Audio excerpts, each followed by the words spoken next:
decidedly old school and occasionally inappropriate. Yes, he is brusque and he can be abrupt, and yes, he sometimes says some things which are totally out of order. A stark contrast to the modern, younger royal family. But before he joined the House of Windsor, Philip's life was an epic tale of war. Several people were executed, and Prince Philip's father looked very likely to suffer the same fate. Illness and tragedy. Philip's mother was clearly falling into a state of mental decline. Abandonment. His father was living with a mistress in Monte Carlo. And heroism. Prince Philip probably saved hundreds of lives on his ship by his very, very swift action. It's a life that dashes from the war-torn Mediterranean. A royal family running for their lives, pretty much as dramatic as you can get. To the streets of Paris and the school halls of Nazi Germany. Well, he would have been exposed to all of the doctrine that was being pumped out by the Nazis at that time. How did this royal survivor come through such extraordinary times? Having such a troubled childhood, it's given the backbone to him to put up with anything. And could Philip's experiences before joining the House of Windsor explain his later life of service and devotion? There was nothing of a home life for him.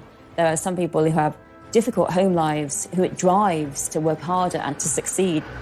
After 50 years of experience, I find there's a great temptation to give advice.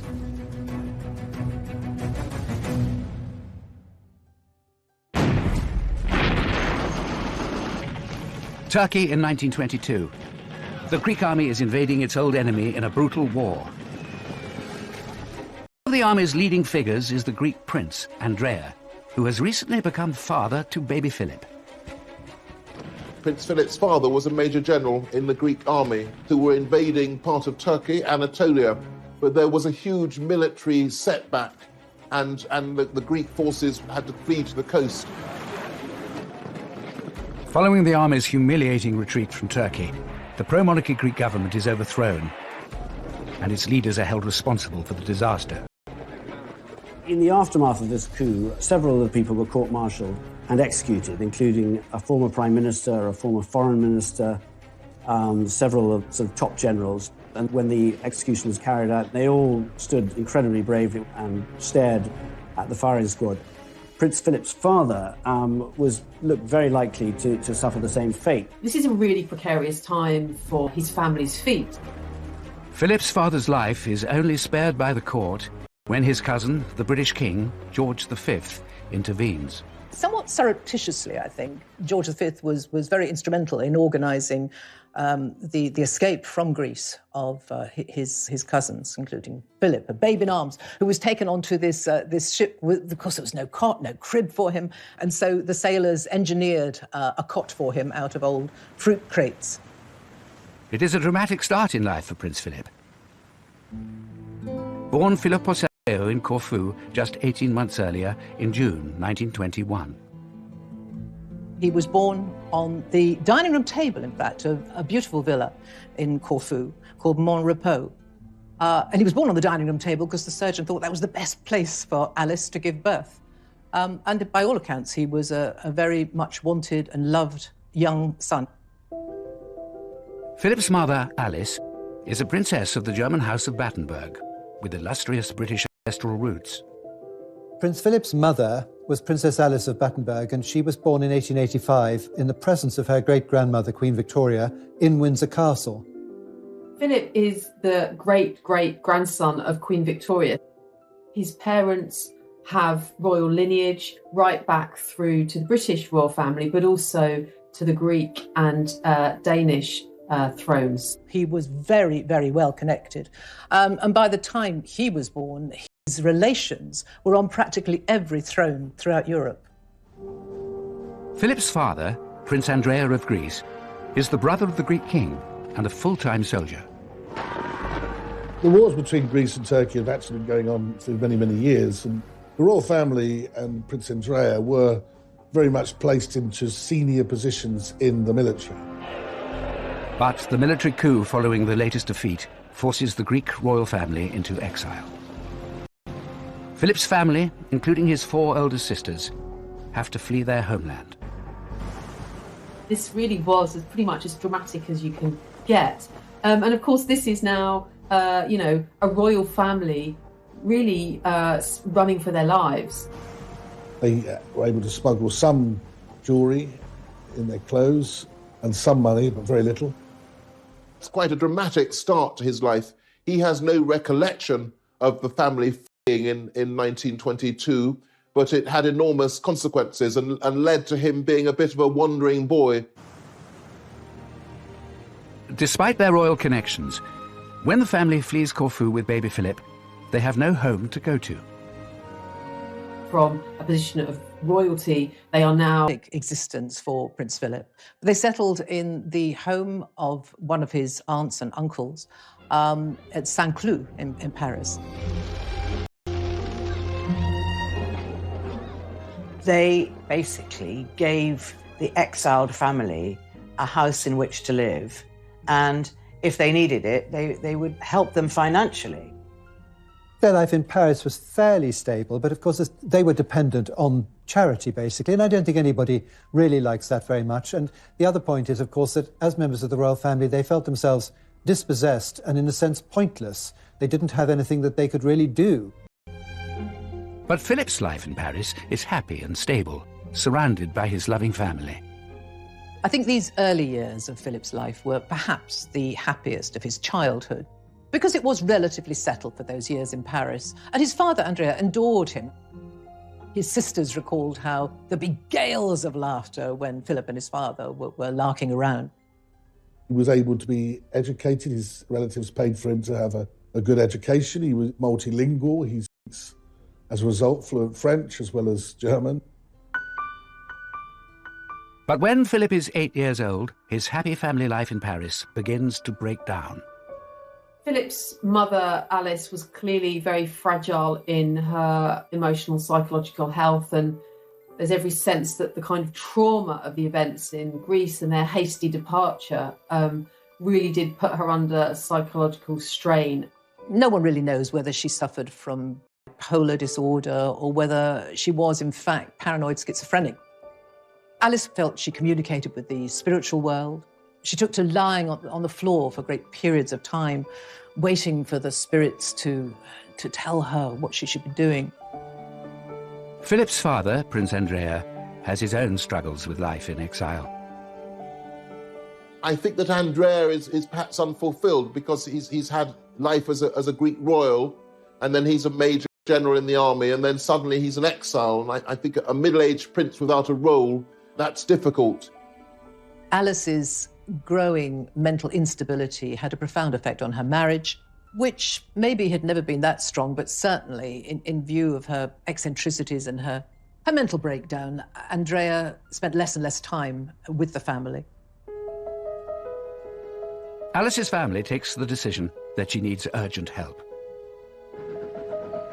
One Easter holidays, the family had gone to stay with some relations in Germany, and Alice's mother organised for psychiatric doctors to come and basically snatch her away. The children were taken out for the day, and she was sort of bundled into... The result, his father then seemed to somewhat abandon the family. Bear in mind, his sisters were older now, and it was just that Philip was quite young.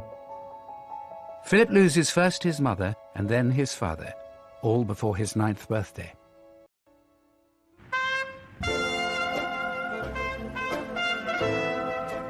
Philip's father ended up living this rather lavish sort of playboy lifestyle in many ways, with a mistress, moving to Monte Carlo, so quite a different kind of life than the one he'd had in Greece. Philip would see little of either his mother or his father for the rest of his childhood. Prince Philip, as a boy, seemed to take all this in his stride. He was a very cheerful, mischievous, practical joker, and it didn't seem as though he was especially affected by it. I talked to Prince Philip and he said, and I think this is very significant really, my mother was ill, my father was away, so I had to get on with it. And that really is what he's done all his life. Child psychologists would say that he built himself a sort of shell around himself where he could sort of function as this outwardly cheerful person, but he didn't want to have people ask him about how he was feeling. feeling, and that would tend to bring out sort of irritation and anger from him. With his parents unable to take care of him, Philip's family now has to decide where the 9-year-old boy should go. Decisions that will shape the rest of his life.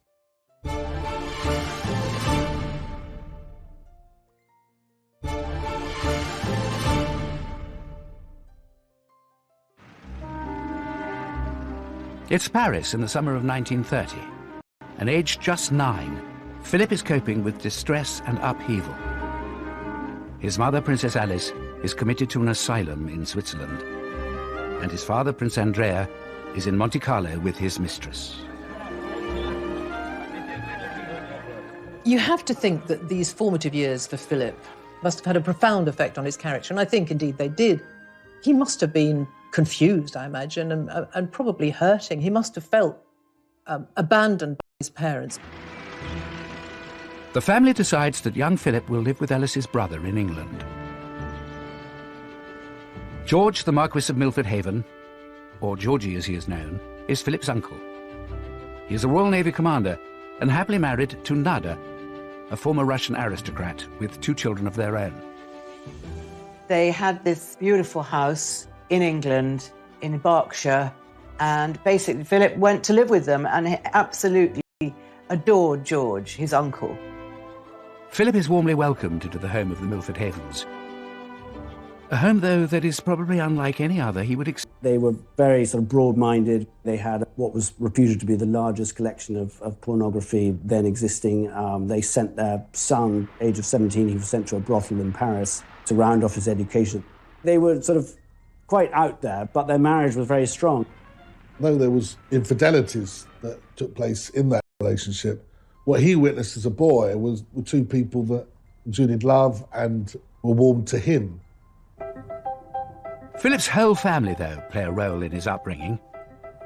I think he was much loved by the uncles, aunts, by his grandmother, and had bedrooms in several homes, but there would always be lots of planning on where would he go in the school holidays. So he must have felt a lot of his childhood in the 1930s like he was a parcel being moved from place to place in the holidays, from country to country.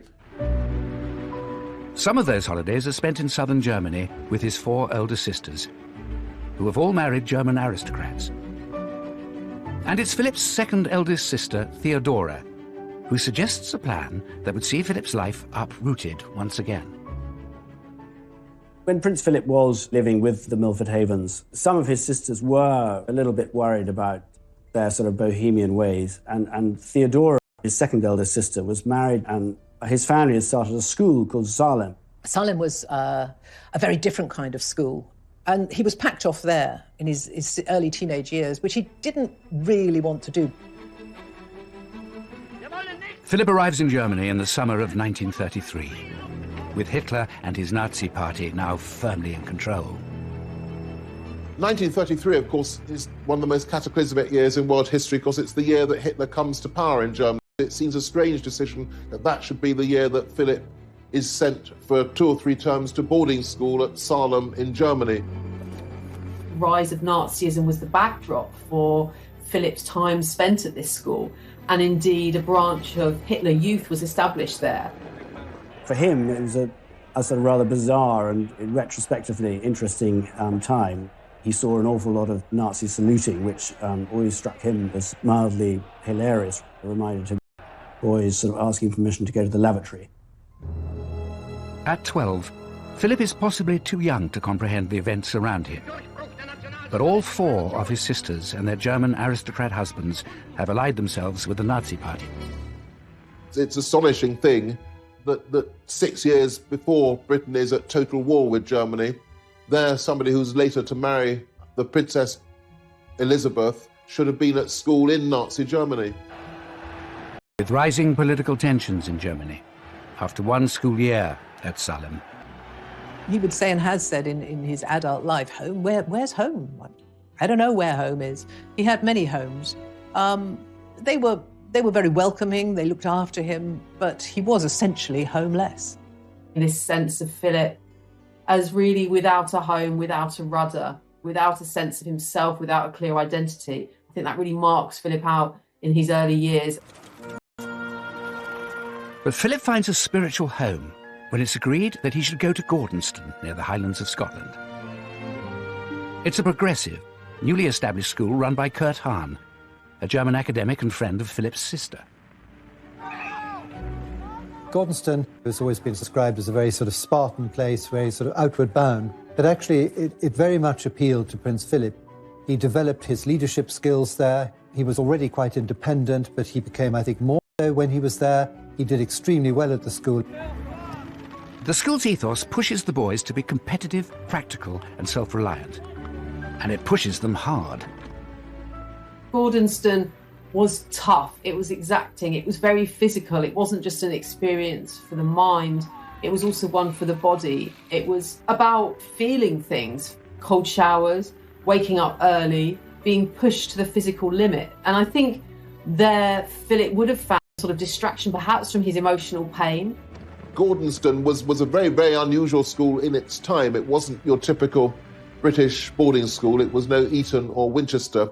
But it very much was part of moulding Philip in the outdoorsy, direct person that he became. Philip embraces the Gordonston regime, but the trauma that has marked his young life is set to return. It was while Philip was at Gordonston, there was a family tragedy which profoundly affected him, as it did the whole of the family. One of his sisters, Cecile, was coming with her husband and children over to the UK for a wedding. He was called into his headmaster's study to be told that his sister and her husband and her mother-in-law and her 2 boys had been killed in this plane crash. Prince Philip, on hearing the news, didn't break down. His sorrow was that of a man. But I think in Prince Philip's case, it was a sort of indication of how everything else in his life had hardened him in a way. Philip is 16 at the time of Cecile's death. He travels to the funerals at the height of Nazi Germany. Prince Philip, it must have been awful for him to know that he'd lost not only his sister, but his brother-in-law and his little nephews. The funeral was a sad affair, obviously, but a very strange affair, really, for him. The streets were sort of festooned with swastikas, and he was sort of part of a procession walking behind his. And within a year of losing his sister and her family, Philip suffers another unexpected bereavement. Shortly after Cecile's death, his favourite uncle, George Milford Haven, died of bone cancer. That's a double tragedy, really, for Philip. And, he had to move on again. Life was just sort of one awful event after another, really, but he seemed to come through them all, and he sort of managed to remain a sort of outwardly cheerful young person. Philip develops an effective coping strategy to deal with the difficulties he faces. The stiff upper lip. When he finished at Gordonston, Philip was a very confident and competent young man, certainly on the outside. We'll never, I think, ever truly know what went and goes on inside Philip's head and his heart, because he'd had to, with such a difficult upbringing, have a very iron facade. But inside, he's always been quite sensitive. The void in Philip's life left by the death of his uncle is soon filled by George's younger brother, Lord Louis Mountbatten, who will become highly influential in the course of Philip's life. Lord Louis Mountbatten, the younger brother, really did take a lead in his life, and he was a great mentor. Mountbatten was a real doer. He was somebody who had great ambition, great talent, great networking. One of the first bits of advice Philip takes from his uncle Dickie, as Mountbatten is known, is to follow him into the Royal Navy. After leaving Gordonston in 1939, of course, the outbreak of war, Philip enrolls in the Royal Navy College at Dartmouth. And it is a royal visit to the college that summer that would change the course of Philip's life completely.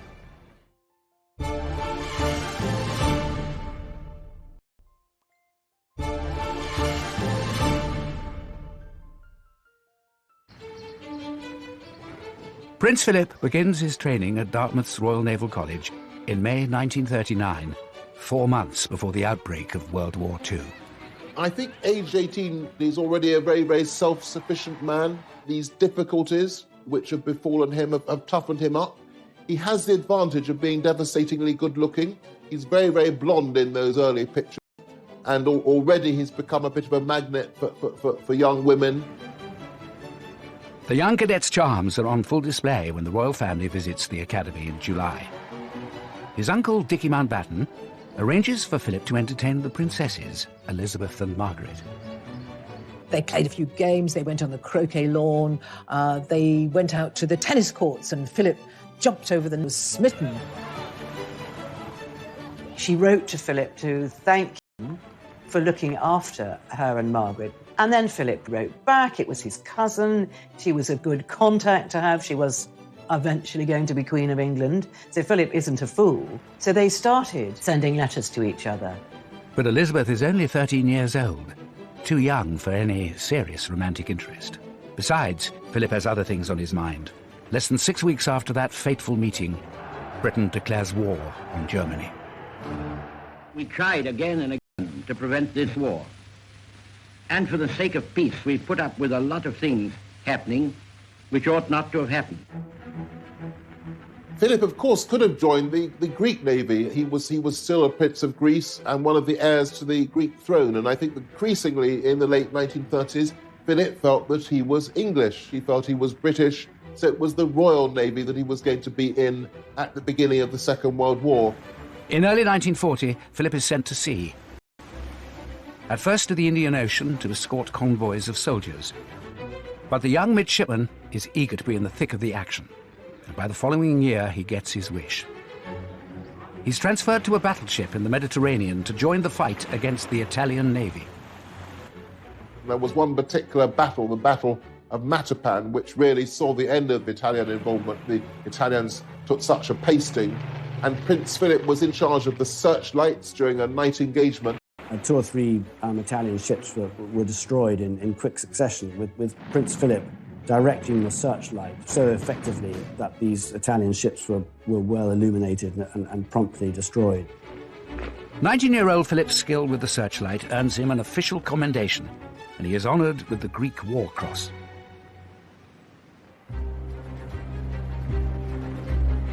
Philip is proving to be a first-rate seaman, and by the age of 21, he has been promoted to first lieutenant, second in command of his ship, HMS Wallis. In July 1943, his leadership abilities are put to the test when the Wallis is targeted by German bombers. As soon as the sort of first round had finished and they went away, Prince Philip knew that they would be back to finish them off. And he had to come up with something pretty quickly. And he prepared a raft with other officers, and they lit burning torches, flares at the end of the raft with smoke coming out. And they set the raft off and sailed very, very quickly, completely dark in the other direction. When the German planes returned, thankfully, instead of bombing Wallis, they bombed this decoy.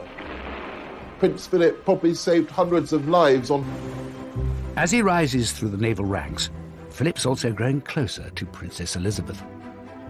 He did find time frequently to write to Elizabeth. And there was an occasion or two during the war when he had leave that he would go and stay at Windsor Castle. Philip spends Christmas of 1943 with the royal family. It's soon clear the 17-year-old princess is falling for the 22-year-old naval officer. She was excited by him. He was very different from the very proper, prim aristocrats that her mother would want her to be associated with. He was a bit of a rebel, and she felt that a bit of a catch. She fell desperately in love with him. She thought he was marvellous. He was a war hero, he was good-looking, he was kind, just everything she'd ever wanted. But Philip isn't so sure Elizabeth is right for him. After all, marrying the future queen would mean committing to a lifetime of public duty. But whispers about Philip and Elizabeth are beginning to spread, helped by his uncle Mountbatten. By the time Philip returns from his war service in early 1946, he seems to have made up his mind.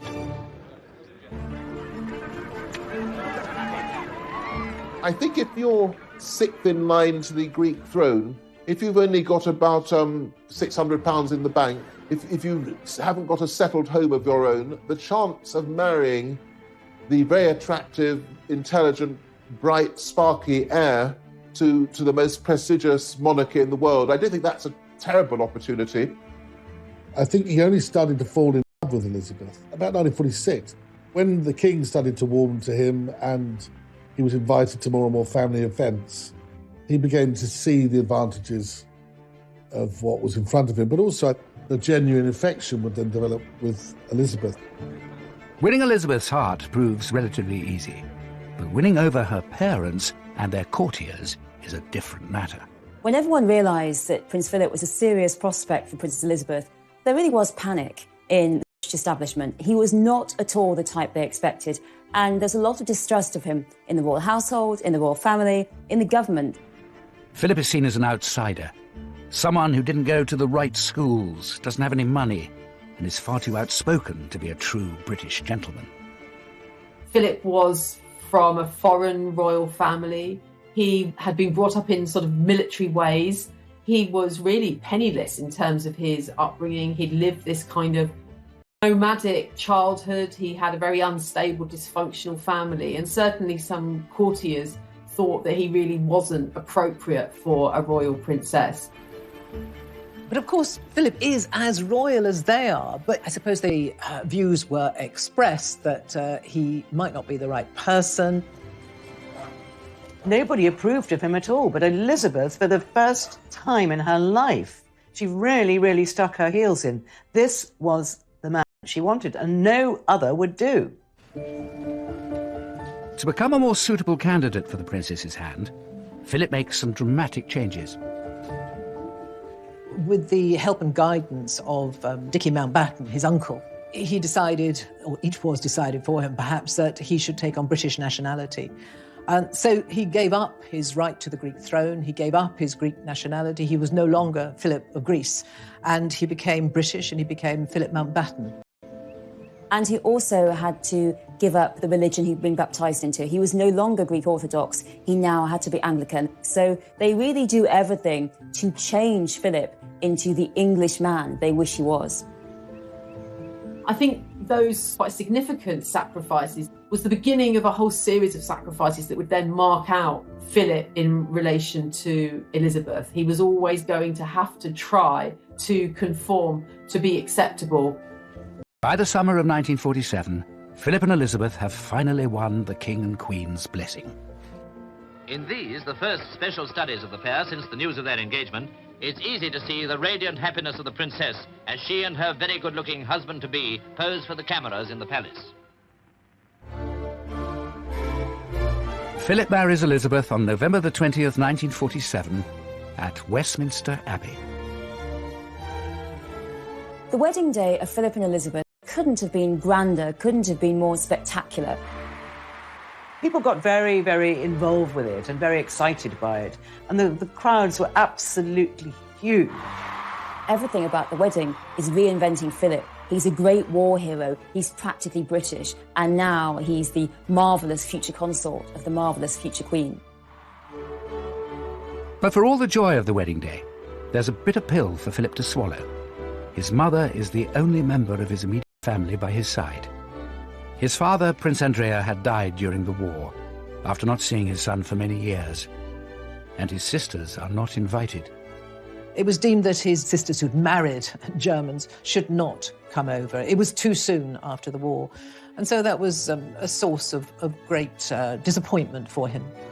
But life as the new Duke and Duchess of Edinburgh is good for Philip and Elizabeth.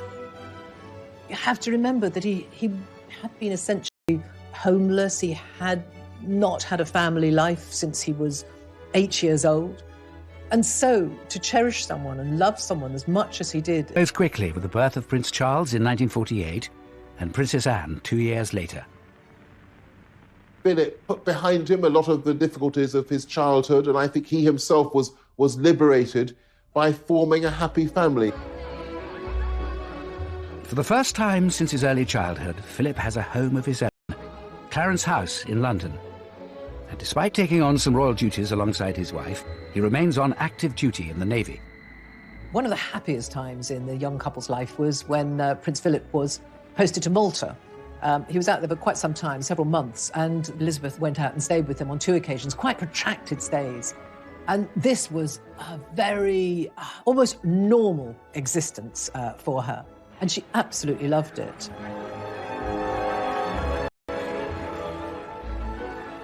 They had wonderful times that they would go to dances, they would drive, often without bodyguards. I think there were very, very happy times for Philip and Elizabeth between 1947 and 1952.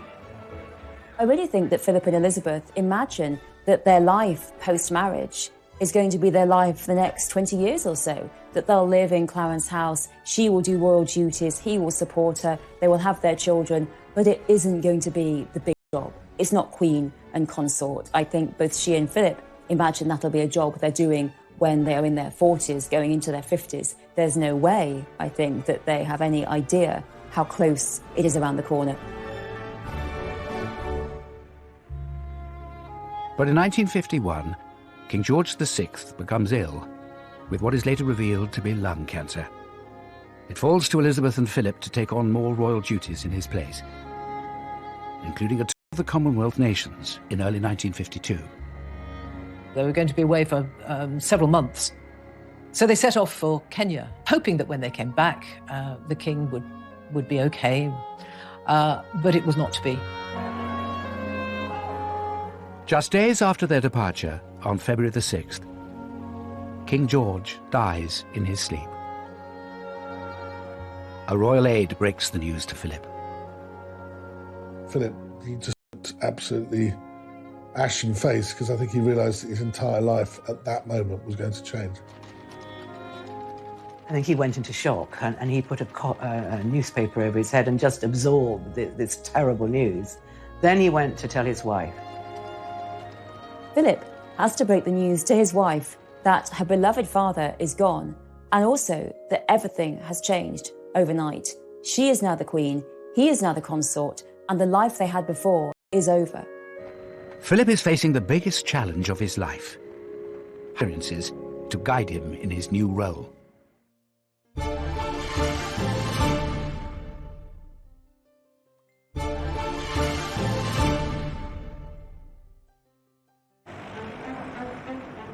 As the new Queen and the Duke of Edinburgh land in England from Kenya, following the death of George VI, they have to confront the reality of their new lives. Their entire life changed. When they arrived on the tarmac at London Airport, Elizabeth came down the steps first, and Philip hung back. And then, of course, the realization that the rest of his life, he was going to be 2 steps behind his wife, must have really hit him.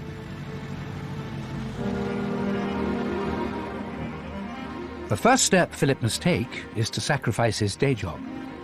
As consort, Philip has to give up his naval career, which is quite difficult. It's something he fought for so long, and he's not allowed to keep his job. He was about to be promoted to commander, he was going to be in charge of a big ship, so all of that had to be shelved. It was very difficult for Philip to accept this role of second in command when he'd used to being in command. Philip, though, is bucking the trend. In post-war Britain, most men have the expectation of being master of their own households. For Prince Philip, that expectation is turned on its head. Philip becomes consort in the midst of the 1950s, at a time when patriarchy and hierarchy absolutely rules. Women are at home as housewives, and here is Philip effectively being thrown into position of the country's ultimate house husband. Philip now has to work out what he is going to do. There is no job description with the role of consort to a queen. Albert was the last, nearly 100 years earlier, to Victoria. He has to find a role for himself. He has to find an identity as consort. It's not prescribed. The Queen, of course, received government business in those royal boxes, which he was never privy to. The Queen was having audiences with her first Prime Minister, Winston Churchill. He was excluded from them. What was to be his purpose? It was the beginning of a very, very difficult period in his life.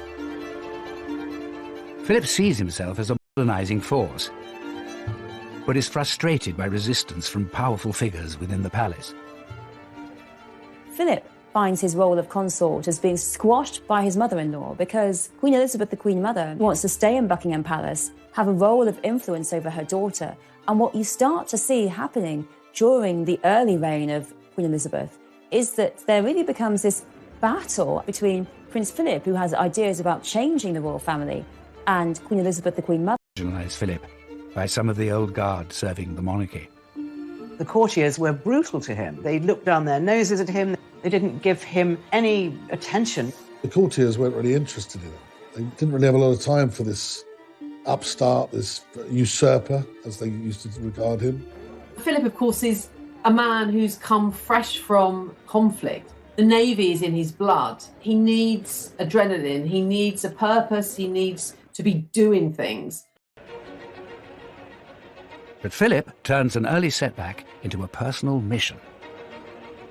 As newlyweds, Princess Elizabeth and Philip were living happily in Clarence House, where Philip had overseen the wholesale modernisation. Philip really throws himself into creating Clarence House as a home for this young family. And that, I think, really reflects the fact he'd never had a home before. So they had all the mod cons, and Philip loved mod cons, and they had washing machines, dishwashers, they had all the latest gadgetry, which Philip loved. But as monarch, Elizabeth is expected to move into Buckingham Palace, which is a personal blow for Philip. No one likes living in Buckingham Palace. Buckingham Palace is really a big office, and no one ever seems to like living in there, and they were no exception. It lacked the intimacy they'd been used to, and his wife was no longer his wife. She was now really married to the country. She was surrounded by advisors, by courtiers, people who wanted him out of the way. Philip, though, launches himself into revolutionising how things are done at the palace. He was a proud, successful man without a real role. This was a real dilemma for him. But he threw himself into modernising things at Buckingham Palace. And by goodness, things really did need to be modernised there. He went around Buckingham Palace, literally room by room, looking at what needed to be modernised, how communication around the palace could be improved. So he began to question the way things were being done. Of course, that didn't go down at all well, where things were done year after year, decade after decade, because that's the way tradition would have it. Now, he wanted to shake all that up. And so he made himself incredibly unpopular with an awful lot of the grey men, if you like, at the palace. Undaunted by the forces opposing him, Philip persists with his determination for a greater role. He wanted to do more, and he wanted to have an influence, and the Queen knew that, and she put him, for example, in charge of the Coronation Commission to oversee the arrangements for the coronation. And here we see for the first time Philip being something of a maverick, perhaps because of his status as being an outsider, having a different kind of perspective. Philip feels that his request to televise it should be admitted, and there are traditionalists who disagree with it. They think it could undermine the majesty of royalty. But Philip sees the advantages of harnessing the new medium of television. He, for example, knew that the coronation was going to be a critical event, saw the opportunity of making the coronation this global event like none other, letting the television cameras into the Abbey for the first time, and against the reservations of the government and Winston Churchill, Philip really pushed that through. Philip is always battling to have his ideas taken seriously, always having to fight, because lots of people will say to Elizabeth, was that Philip's idea? Well, no, because they really exclude him and ignore him. For almost 2 days and nights, the crowds have been assembling in sunshine and rain for the moment when the young Queen, radiant in her exquisite gown, left the palace for Westminster Abbey. The coronation takes place on June the 2nd, 1953, with television cameras capturing every moment. More than 20 million people in Britain tuned in to watch the ceremony. And 8 years after the war, another victory. Philip's sisters are allowed to attend, and so does his mother, Princess Alice, who is now living as a nun in Athens. Philip always been very, very fond of his mother, and I think he was really happy that his mother should be there. But she came in her grey nun's habit, so she was very obvious. It was a great moment for Philip and his relations. The success of the coronation, both on the world stage and for Philip personally, comes off the back of a body blow for the man in the support role. I suppose Philip had to swallow an awful lot as a proud male and a royal male. But one thing that really grated with him was the fact that he was not allowed to give his name to his children, Mountbatten. After their marriage, the couple were known as the Edinburghs. But once Elizabeth ascended the throne, the plan is that she will be part of the House of Windsor. He expected, absolutely expected, that Elizabeth would take his name on marriage and that the children would take his name. So therefore, it would be the House of Mountbatten. Philip's assumption that the family will adopt his surname is political dynamite.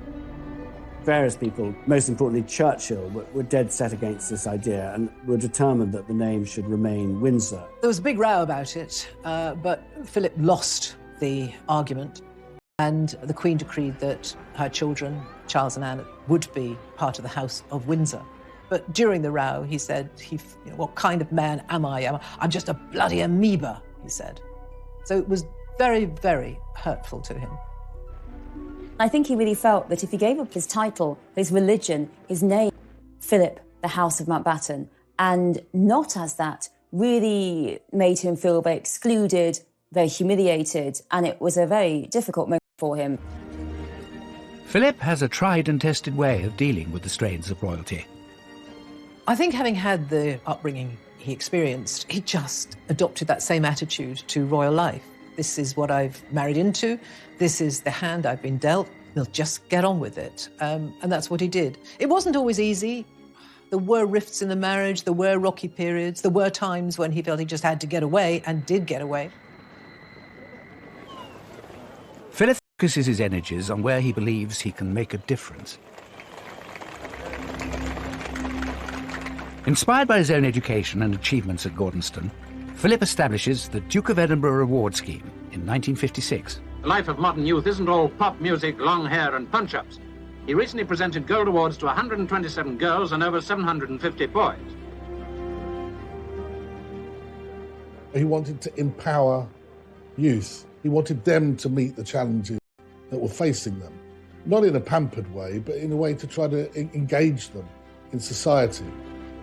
But Philip finds that he still has his detractors wanting to curb his ambitions. The politician actually says to him, "This sounds rather like the Hitler Youth," and what a thing to say. It really brings home the anti-German xenophobia there was in Britain at the time. And the fact was that Philip, who'd fought so bravely on the side of the Allies, and that, I think, really reflects how often Philip was blocked openly and subtly and was constantly subject to these people saying, no, stay in that corner, just smile and wave. With his modernisers head on, Philip ploughs ahead, supporting and promoting British innovation. When Prince Philip first started making tours of inspection, his thoroughness was often inclined to startle. But now we're used to his rather specialised approach, and we see him here showing his particular interest in industry.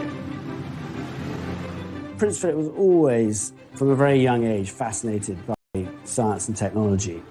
His uncle Georgie also loved to make things, and Philip, as a young boy, would be so happy to go into the workshop and see him making model steam engines, designing all sorts of things. I think this is where Philip's love of design came, actually.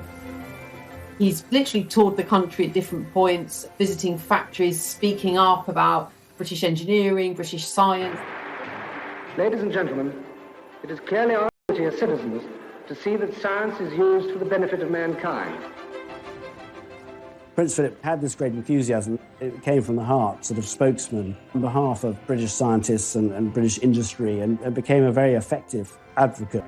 By the late 1950s, Philip has cemented his position in the monarchy, bolstered by being made a Prince of the United Kingdom by the Queen in 1957. But after a turbulent childhood and a difficult move into the royal household as a young man, how will these challenging times shape Philip in the long years ahead?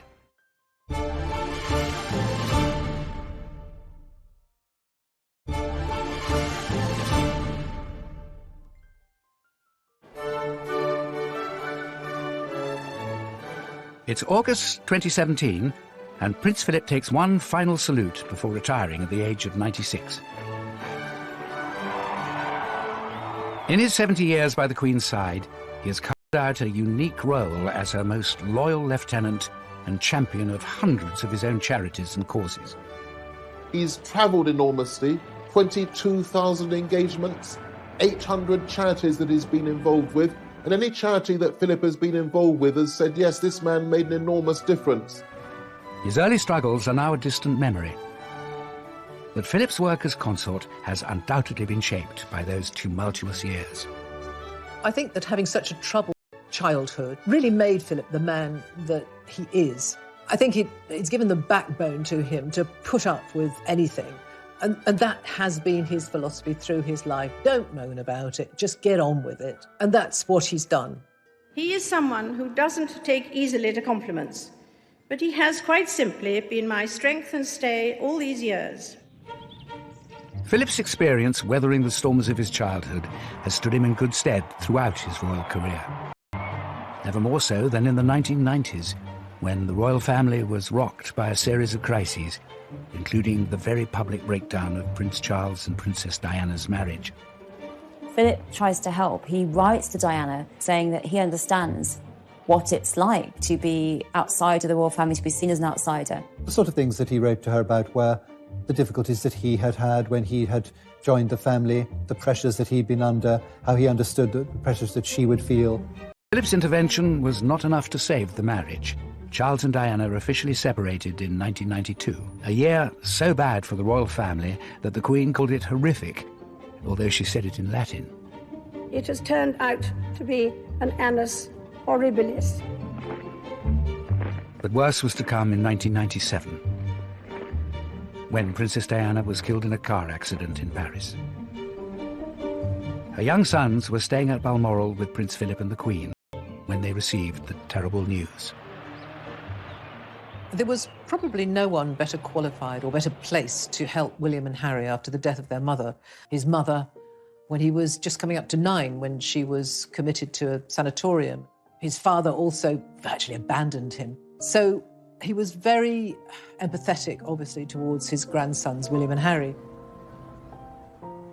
Another tragedy from Philip's childhood may have been on his mind when it came to advising boys about the funeral procession.